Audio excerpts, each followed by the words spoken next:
Olá, bem-vindo ao Momento Arbitragem. Você sabe como foi a arbitragem na Roma Antiga? Então fica aqui comigo e confira.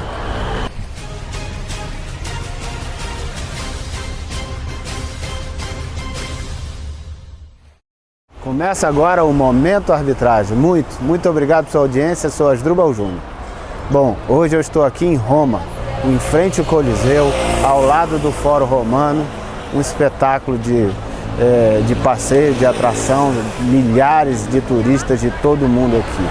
Naturalmente que é pela história, pela beleza, pela importância para a humanidade, tudo que aconteceu aqui e naturalmente os registros dessas ruínas contam muito para o mundo inteiro sobre isso e por isso atraem milhões de turistas todos os anos. Seguramente um dos monumentos mais visitados do mundo, está entre os mais visitados do mundo, certamente. Mas eu estou aqui hoje não é para passear, estou aqui hoje para contar para você como foi a arbitragem na Roma Antiga. Sei que muita gente duvida porque ouviu falar de arbitragem só agora. Desde 1996 no Brasil tem a Lei 9.307 de 96 e só agora, há poucos anos, depois que o Supremo Tribunal Federal no Brasil, no final de 2001, em dezembro de 2001, declarou constitucional a lei, é que o assunto crepitou no Brasil, se desenvolveu e hoje as empresas vêm utilizando cada vez mais. Estamos às vésperas de ser sancionada e entrar em vigor uma nova lei que revisa a lei de arbitragem brasileira e que traz novidades importantes para ampliar a arbitragem. Então esse ar de modernidade, esse ar de coisa nova está presente na nossa cabeça porque nós estudamos, não vimos isso no nosso dia a dia. Quem se formou em Direito há pouco tempo atrás sequer ouviu falar do tema, provavelmente, embora estivesse presente na legislação civil brasileira e na legislação processual, mas com uma roupagem que acabou não fazendo que pegasse efetivamente a arbitragem. Então ela ficou adormecida, mas não é novo, não é uma coisa recente. A história da humanidade tem vários registros e nós já fizemos programas aqui no Momento Arbitragem tratando sobre isso. E hoje eu vou falar especificamente sobre a arbitragem na Roma Antiga.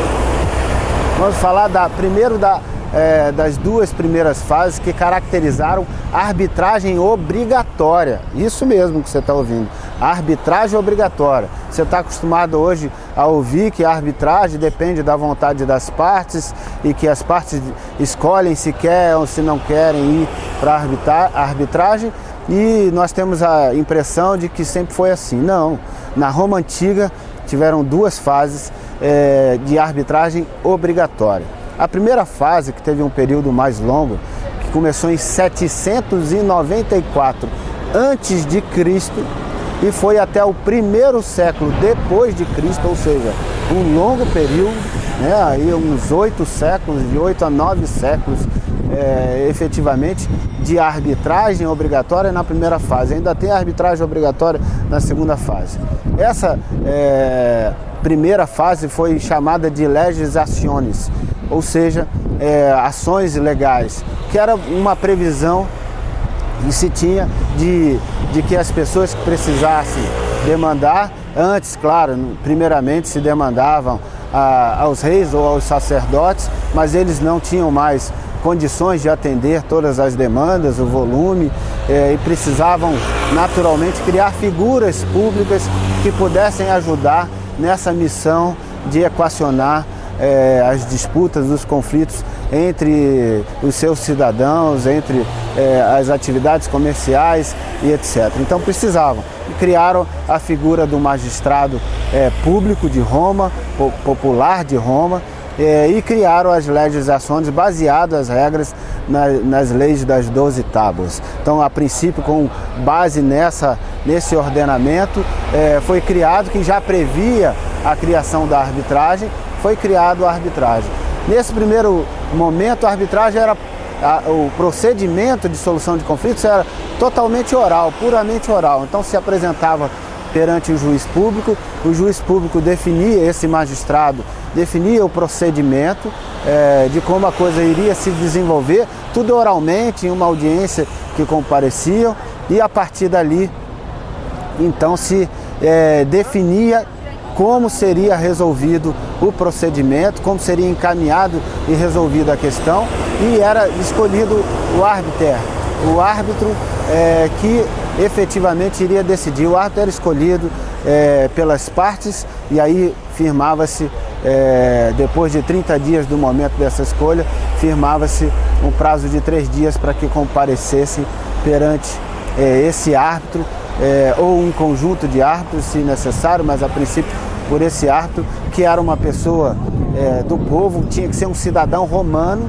precisava ser um cidadão romano para que pudesse ser árbitro. Então esse cidadão romano, que era escolhido pelas partes, ou se não fosse escolhido, era nomeado por esse magistrado, então ele desenvolvia o procedimento que ficou estabelecido previamente de como aconteceria, mas tudo em atos orais, escolhia as provas, ouvia os argumentos de cada lado e decidia.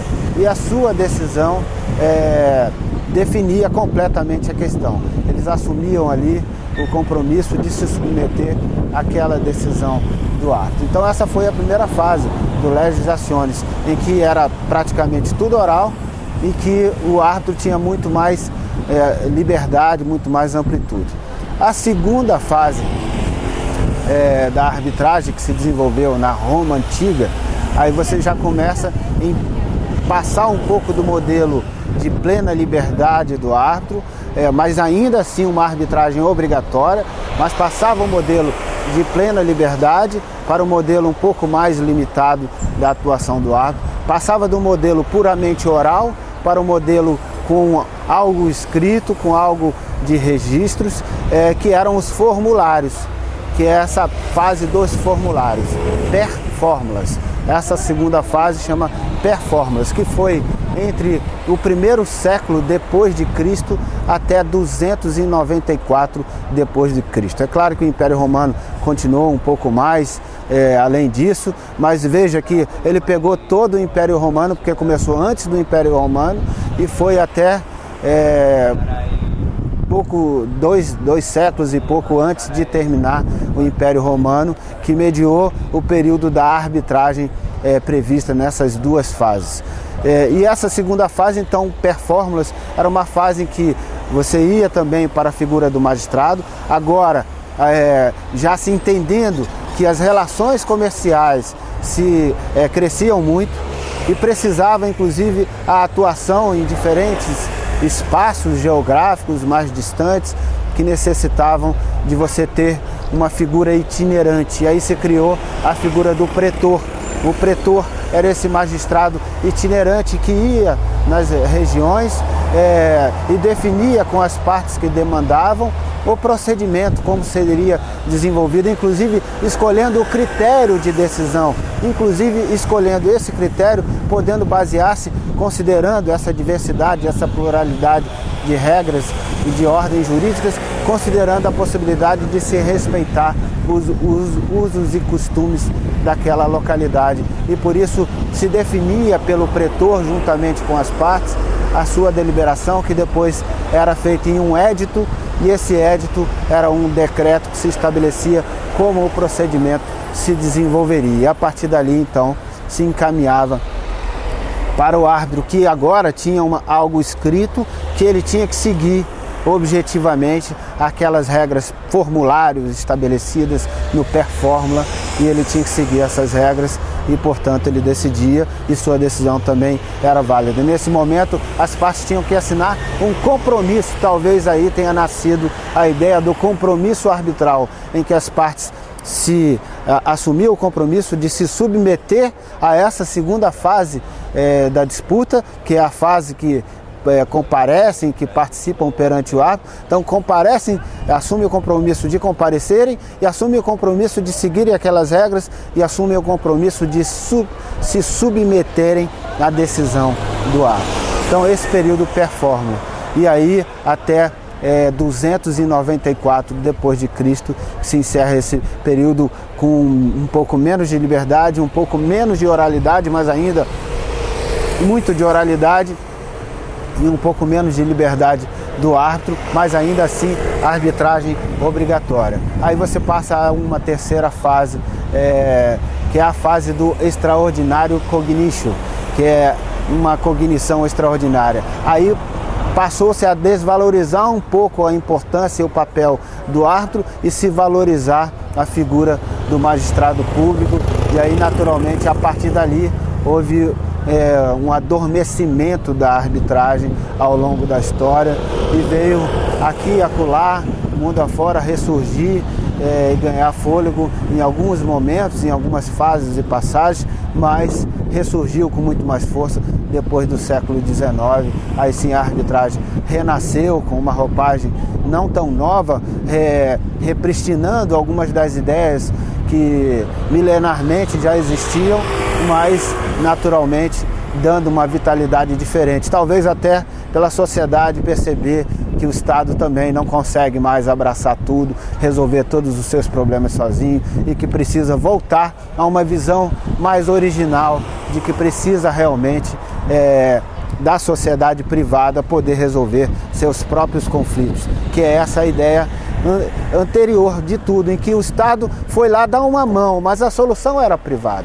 A solução era dada por um árbitro privado, um cidadão, exatamente dentro dessa lógica que hoje nós estamos resgatando a lei de arbitragem brasileira, a arbitragem no mundo, como ela é desenvolvida aqui na Europa, como ela é desenvolvida no Brasil, cada vez mais resgata a ideia da liberdade do árbitro mais forte, do compromisso das partes de se submeter à arbitragem e da arbitragem ser essencialmente privada.